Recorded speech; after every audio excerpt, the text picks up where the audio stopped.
मित्रों, अर्जुन द्वारा द्रौपदी का स्वयंवर जीतने की सूचना जब विदुर ने धृतराष्ट्र को दिए तब धृतराष्ट्र अत्यधिक प्रसन्नता व्यक्त कर पांडवों का गुणगान करने लगा। विदुर के जाने के बाद दुर्योधन ने पिता से कहा कि शत्रुओं का गुणगान करते हैं। तब धृतराष्ट्र ने कहा, बेटा, विदुर के सामने वाणी से तो क्या, चेहरे से भी मेरा भाव प्रकट नहीं होना चाहिए। विदुर बहुत चतुर है। तुम लोग उसके विरुद्ध जो करना उचित समझते हो वह मुझे गुप्त रूप से कोई उपाय विचार कर बताओ। मैं चुपचाप करूँगा कि विदुर या किसी को भी मैं अनुभव नहीं होने दूंगा कि हम क्या करने जा रहे हैं। तो ये कहानी विस्तृत रूप से सुनने के लिए वीडियो के अंत तक बने रहिए। सभी राजाओं को अपने गुप्तचरों से जब पता चल गया कि द्रौपदी का विवाह पांडवों के साथ हुआ है, लक्ष्य भेद करने वाले कोई और नहीं स्वयं वीरवर अर्जुन थे। उनका साथी जिसने शल्य को पटक दिया था और पेड़ उखाड़कर बड़े बड़े राजाओं को छक्के छुड़ा दिए थे, वह भीमसेन थे। इस समाचार से सभी को बड़ा आश्चर्य हुआ। उन्होंने पांडवों के बच जाने से प्रसन्नता प्रकट की और कौरवों के दुर्व्यवहार से खिन्न होकर उन्हें धिक्कारा। दुर्योधन को यह समाचार सुनकर बड़ा दुख हुआ। वह अपने साथी अश्वत्थामा, शकुनी, कर्ण आदि के साथ द्रुपद की राजधानी से हस्तिनापुर के लिए लौट पड़ा।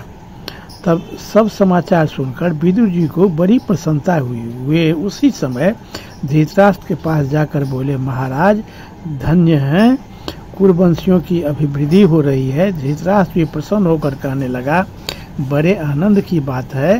धृतराष्ट्र ने ऐसा समझ लिया कि द्रौपदी मेरे पुत्र दुर्योधन को मिल गई, इसलिए उन्होंने तरह तरह के गहने बनवाने का आज्ञा देते हुए कहा कि वर वधू को मेरे पास ले आओ। विदुर ने बतलाया कि द्रौपदी का विवाह पांडवों के साथ हुआ और वे बड़े आनंद से द्रुपद की राजधानी में निवास कर रहे हैं। धृतराष्ट्र ने कहा, विदुर, पांडवों को तो मैं अपने पुत्रों से भी बढ़कर प्यार करता हूँ। उनके जीवन से, विवाह से और द्रुपद जैसा संबंधी प्राप्त होने से मैं और भी प्रसन्न हुआ हूँ।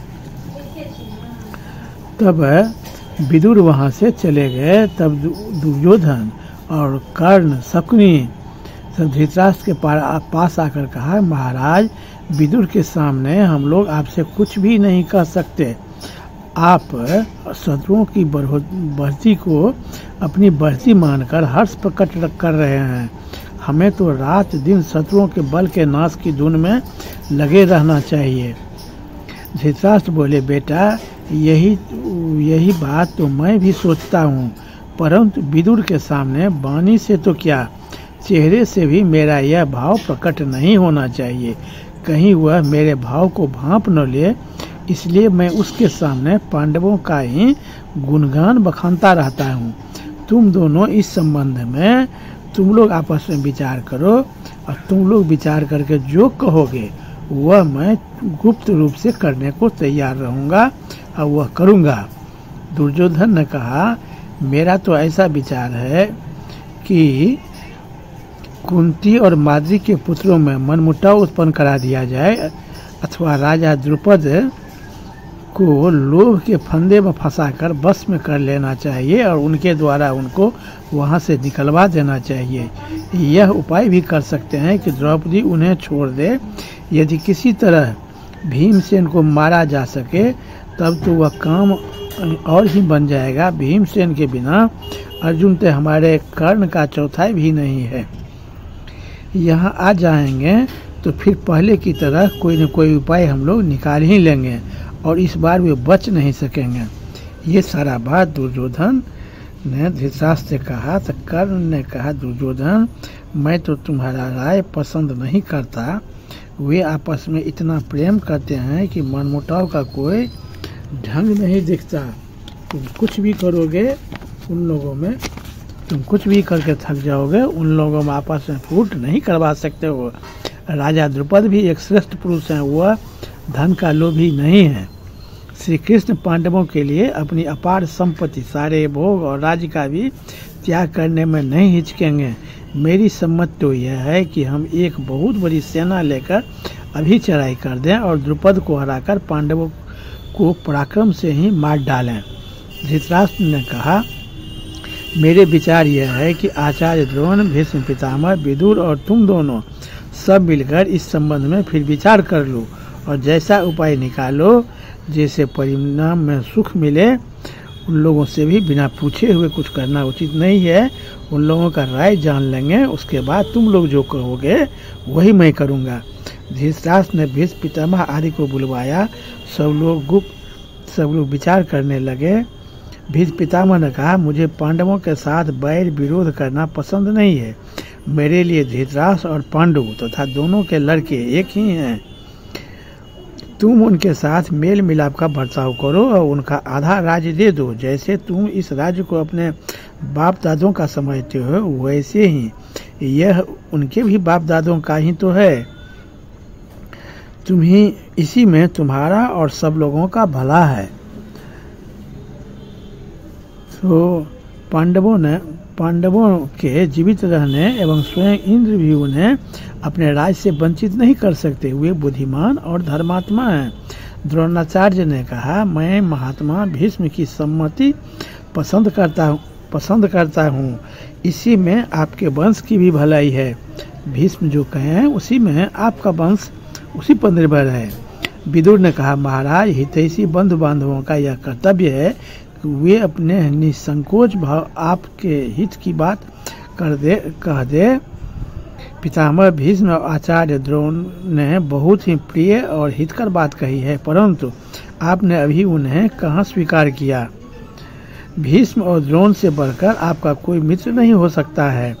इनके हृदय में आपके और पांडवों के पुत्रों के प्रति हमेशा स्नेह भाव है। अर्जुन को तो वे स्वयं ही इंद्र से भी युद्ध में अधिक मानते हैं। भीम जिसके भुजाओं में 10,000 हाथियों का बल है, उसको देवता लोग भी युद्ध में कैसे जीत सकते हैं। रणबांकुरे नकुल, सहदेव अथवा धैर्य, दया, क्षमा, सत्य और पराक्रम के मूर्तिमान विग्रह धर्मराज युधिष्ठिर को ही युद्ध के द्वारा किस प्रकार हराया जा सकता है। पांडवों के पक्ष में स्वयं श्री बलराम जी और सात्यकी हैं। भगवान श्री कृष्ण उनके सलाहकार हैं। बलराम एवं असंख्य यदुवंशी उनके लिए प्राणों की बाजी लगाने को तैयार हैं। यदि युद्ध हुआ तो पांडवों की विजय निश्चित है। जो काम मेल जोल से निकल सकता है उसे झगड़ा बखेड़ा करके संदेहास्पद बना देना कहाँ की बुद्धिमानी है। सभी नागरिक अनागरिक उनके दर्शन के लिए उत्सुक हो रहे हैं। इस समय पांडवों के विरुद्ध कोई काम करने से राज्य में विद्रोह हो जाएगा। आप पहले अपनी प्रजा को प्रसन्न कीजिए। दुर्योधन, कर्ण और शकुनी आदि अधर्मी और दुष्ट हैं। मैंने आपको पहले ही सूचित कर दिया था कि दुर्योधन के अपराध से सारी प्रजा का सत्यानाश हो जाएगा। धृतराष्ट्र ने कहा, विदुर, भीष्म पितामह एवं आचार्य द्रोण बड़े ही बुद्धिमान एवं ऋषि तुल्य हैं। उनकी सलाह मेरे परम हित की है। तुमने भी जो कुछ कहा है उसे मैं स्वीकार करता हूँ। युधिष्ठिर आदि पांचों पांडव जैसे पांडु के पुत्र हैं, वैसे ही मेरे पुत्रों की तरह ही राज्य पर उनका भी अधिकार है। तुम पंचाल देश में जाओ और राजा द्रुपद की अनुमति से कुंती, द्रौपदी तथा पांडवों को सत्कार पूर्वक यहाँ ले आओ। धृतराष्ट्र की आज्ञा से विदुर ने द्रुपद की राजधानी के लिए प्रस्थान किया और आगे की कहानी सुनने